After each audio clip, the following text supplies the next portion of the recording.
Hello, guys. We are now live. This session has been pre-recorded, and I'm trying something new, but I want you to know that this is not in real time for you. It is scheduled for a later time, and I'm putting that mouth print on it so I'll know when I did it.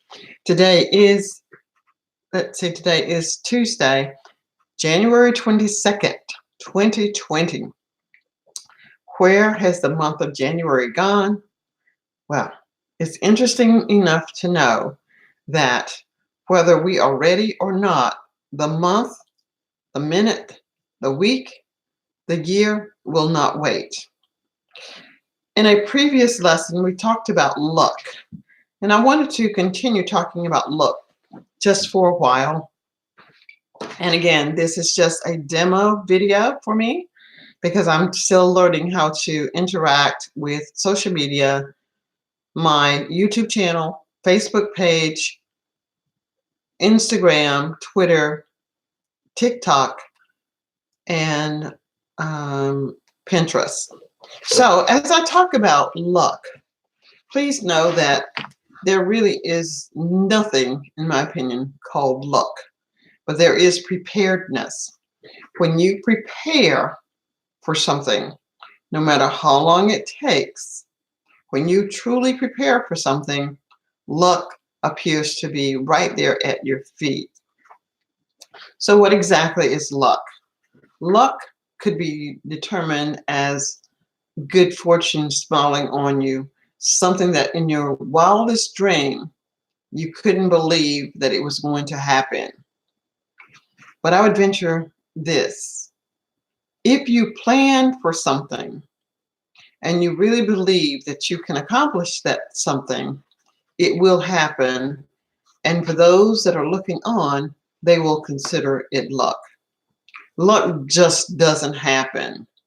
You don't get lucky if you win the lottery. The reason I say you don't get lucky if you win the lottery is because you have set aside some monetary amount to play. It isn't necessary that you planned to play that, but the mere fact that you did take money that could have been used for something else created the opportunity for you to be successful. Every opportunity, every venture that you enter into will not necessarily make you lucky or necessarily help you to meet with success. But even with that, I might say that it will.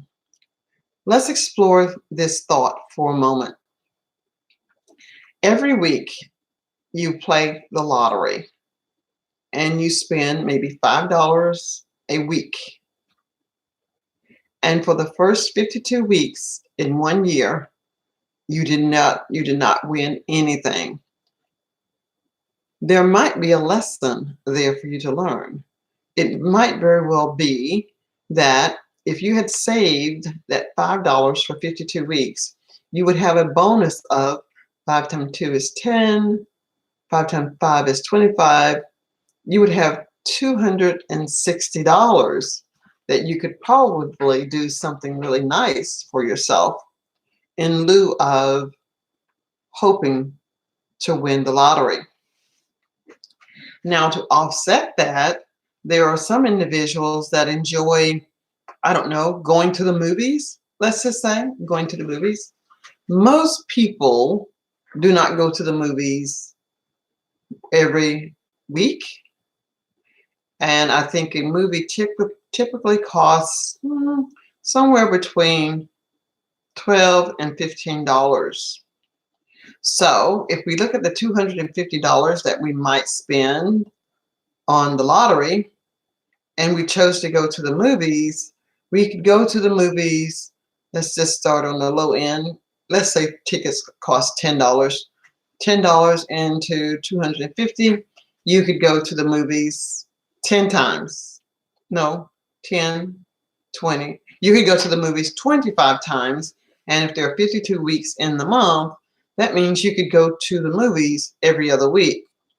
It is about making choices. How do you choose to spend your money? What do you choose to spend your money on? And if you choose to spend your money on the hope of winning the lottery, you give up the opportunity, in this particular case, to go to the movies every other week. If you choose to go to the movies every other weekend, then you give up the opportunity to perhaps win the lottery. In my opinion, it is a win-win in both instances. If you win the lottery, woohoo. If you don't win the lottery, you did something that brought you some measure of success or some measure of pleasure. If you went to the movies, hopefully it brought with it some measure of pleasure and a measure of success as well. You had the means, which would be the financial means, you had the money that allowed you to go to the movies. So one might say, what is my point? My point then is this. If you are a conversational English learner and you wish to learn and you want to prepare for the IELTS, the TOEFL, or any English proficiency exam, you have to decide, do you want to base everything that you're doing on the luck that when you sit for this exam that you will pass? Or are you interested in investing in yourself, whether you are paying someone to work with you or if you're using the information that you can freely find online to practice with? Oftentimes, students will say, I have no one to practice with.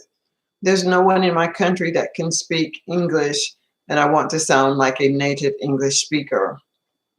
What I gather you're saying, what I hear you saying is that you want to sound like a native English speaker and give up your accent. I want to encourage you, don't focus on your accent loss.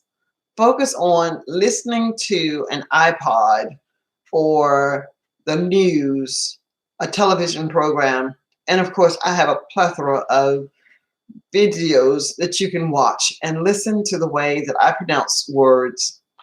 Oftentimes in my Speak Excellent English Facebook group, I'll invite students to join me in conversational English classes. And I want to take a moment and invite you to come to my conversational English class that I have every day. You must register to be a part of the sessions. If you're interested, just leave me a message below and I'll make sure that you get into the conversational English class. I have one video that I have just had so many comments on, and it is how to write the paragraph, how to write an essay using the strategies that I teach. So if you're interested in attending sessions and learning more about that, this is available to you also. In addition, I have a lot of courses that are absolutely free that you can participate in. What I will need for you to do is to request admission and practice, practice, practice. This is all that is required. So today, I want to leave this thought with you. There is no such thing as luck. Luck comes with preparation, and it requires discipline to master something. I hope that this YouTube video is beneficial to you. Again, it is a practice video for me, but I'm really happy to put it together, and hopefully some of you will find it useful. Some of you will contact me to find out how you too can become a part of the free conversational English classes that I present every day. Until then, my name is Dr. Priscilla. I am the CEO and founder of Speak Excellent English. Thanks for watching. Bye for now.